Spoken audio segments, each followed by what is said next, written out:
I wanted to just make another video about how I go about processing my scans in RevoStudio. So I'm going to import the last one I scanned. It was a Jason mask. This new version of Studio I have an issue with. I hope they fix it. We're going to get to that when we get to the holes filling. First thing I need to do is get rid of this extra stuff, and I usually use the isolation tool for that. Put it on high. Now it has detect. The previous version just went basically go. And then it shows you where they are now, and then you can hit apply. So that's kind of nice.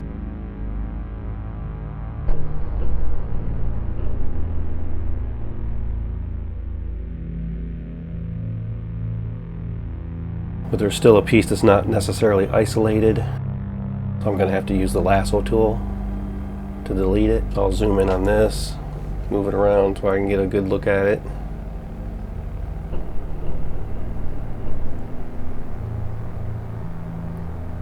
And what's weird about these tools when you're using them in here, you have to use the right button to activate them, which just feels weird. I keep hitting the left button and moving stuff around. Just lasso around the piece you want to delete. You don't have to worry about anything in the background getting caught. And if you hit clean selections and basically unselects anything you have selected, you can select as many items as you want with the lasso tool. You don't have to do one at a time. So if I wanted to select this, I can go and select another one and then hit delete.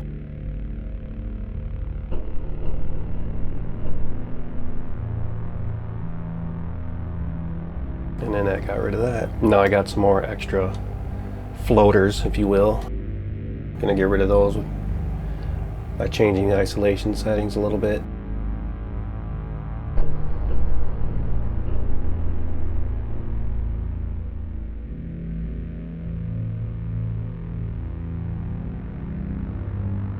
I always like to simplify to bring the vertex count down, because the more vertices you have, the harder it is on your computer and the slower the work. But this one was already apparently down all the way. It wouldn't let me go any lower than 0.25, so I just hit apply and it still brought it down some. Now overlap detection. Now it has a detect button, so to show you where they are. Then you just hit delete to get rid of them. I do it in near, far, and mid now. Medium rather.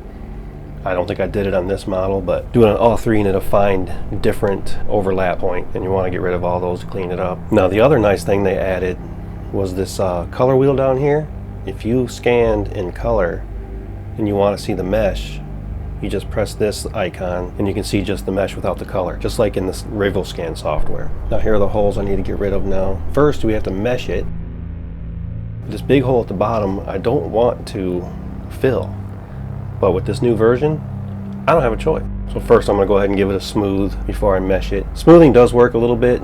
I think you can do it several times to make it even smoother, so you keep doing it until you get it to where you want it. Now I'm going to mesh it, and I'm going to put it on fine because I like a fine mesh.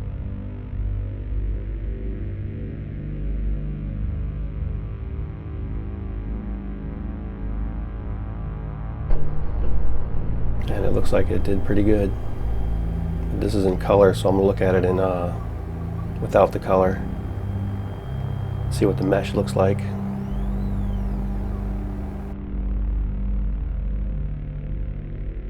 Start pressing this color wheel. You can see it's pretty bumpy, but it works in this instance because this mask having some texture it makes it more lifelike, so it works for me. I'm going to smooth it again just a little bit because I do like this texture. It's a drawback on most models. You don't want that, but it actually makes this one look better. Now I'm going to simplify the mesh. I'm going to bring it down 30% to get the vertices down.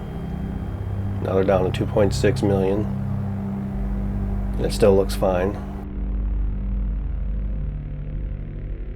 But now that it's meshed, I can use the fill hole option. But here's where they kind of screwed us. The advanced option is gone now. So I can't control the size of the holes that it fills, meaning the bottom part of this model is going to get filled in, that big hole in the neck, and I don't want it filled in, but it's going to fill in. I have no choice. There's no way of controlling it at this point until they fix that. And I always use tangent because then it kind of follows the surface of the mesh rather than a flat spot. Triangulation I haven't tried yet, but I know tangent works for me, so I just keep using that. It's going to fill all these holes good, this ear part and the teeth. I'm going to go to holes detecting, then I'll show you where they are with a red line, but you'll see that's going to put a red line around the bottom part, around the neck, that I don't want, meaning it's going to fill it up. You used to be able to go into advanced and change the hole size and then it wouldn't fill that, as you've seen in my previous video. But I'll deal with it for now. I can make it work. If they do fix it, then I'll just redo this model again. I'll just play with it again and get me a hollow model. But it does a real good job of filling in the holes. You can see they follow it follows the mesh and it looks really good.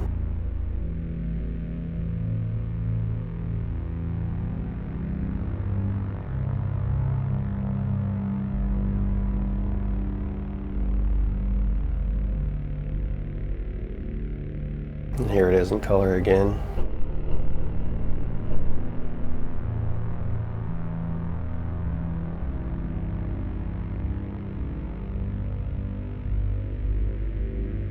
I'm happy with the Studio software. They just need to stop taking away features. You're gonna add features, fine, but don't take away the ones that I've been using.